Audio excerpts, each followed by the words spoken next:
All right, I got my wife on the other side of the camera today, so unbelievable. This one here is a real champ. Love you guys. Welcome to Jwfoods and the Mule Butler on a Saturday for Valentine's weekend. And with me being on Rebel and really standing strong about the truth, about everything that's going on, and just being an honest, patriot, loving Canadian that loves humanity as all of us should. Because it's not about me, it's not about Jwfoods, it's not about Canada, it's not about our country, it's about all of humanity, and that's the beauty. We have some beautiful guests that saw me on Rebel News. Sorry, you guys got to just say who you are. Chris Pinto. Liz Cotman. And you were a retired doctor. I am. And a retired nurse. Yes. And what more do I need to say? So we got a retired doctor and a retired nurse that actually know a lot about the health industry. They were part of the associations. They were part of the system that was created by our country and our world when it comes to the medical industry on Western medicine. But the thing is, we're not going to get into a debate about that. What we are going to talk about is a real simple thing. I've seen a big movement happening with retired police officers that are taking a stand for the people that they served for 33, 34 years, and that are retired now, that are actually standing up for the rights under the Bill of Rights and the Canadian Charter of Rights for the freedom of our people. Now, what we need to see, and I was talking off the camera about this, and I think it's a great time to actually put it out there to all you retired doctors, all you retired health professionals that are no longer under the system, under the control of you can't talk, you can't say this, you can't do this. You can actually stand up for all of us citizens, because the community that we're building right now, the community is what it's about. That is where the future is. That is what's going to happen. This is what's going to make it strong. And I can't emphasize enough, yes, Jwfoods is about health and wellness, is about, always has been, about the reality behind the food industry.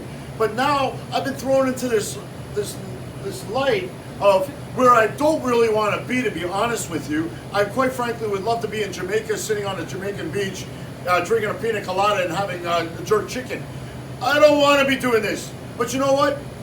For the future of our children, for the right of humanity, when I meet a doctor and a nurse that are retired, that know what the suppression is like by the higher ups, know what it's like to be told you can't say that, you got to do this, you can't do this, you can't do this, you have to follow these rules.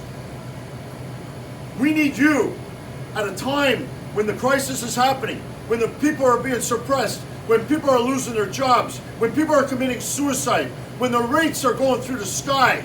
We need you to be the voice. We need you to stand up. So anyone that's retired out there that has any kind of dignity on the future of our humanity, please step forward. Call me. I don't care. I'll be the guy. I don't mind.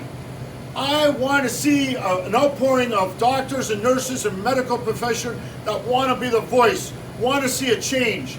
And you know what? Everybody says, Bill, you should run for politics. But my wife would forget about it. There's no way. Until we clean up the swamp, like everybody seems to be talking about this year, until we clean up the swamp, we are not going to ever see an end to this type of a situation. This is a very, very trying time. It's a very dangerous time, but with the love and respect of these two who serve the profession, who know what it's like, what more can we ask? We need you, and we need you now. Sorry, I talk a lot, but is there anything you would like to say? No, I agree with you. I agree. We have to get People need to get a step up. You see the emotion? You see the emotion? So this is what's happening out there. The emotions. I had an airline pilot, Air Canada, 20 years on the job, call me this week. I've already told you guys about that 45-year-old man who committed suicide. And I had an airline pilot call me and say, Bill, you're doing a good job. And he's afraid to say anything because on his flight, he had his stewardess commit suicide. And then when they did the emergency landing, and he knows who I'm talking about without saying too much, and then they did an emergency landing, and then another stewardess committed suicide in her hotel. This is what's not being said out there. This is what's not being told. And we need to put a stop to it, everybody. We need to all come together as a country and as a people and as a unified body of people under God. We need to come together. I love you guys. Till next time, this is Bill at Jwfoods.com. Thank you with all my heart for coming in. Thank you for the support to everybody out there. You don't understand what it means to us to have all you people backing us. Love you guys. Till next time, God be with you. And thank you for what you're doing. Thank you. Thank you. Thank you.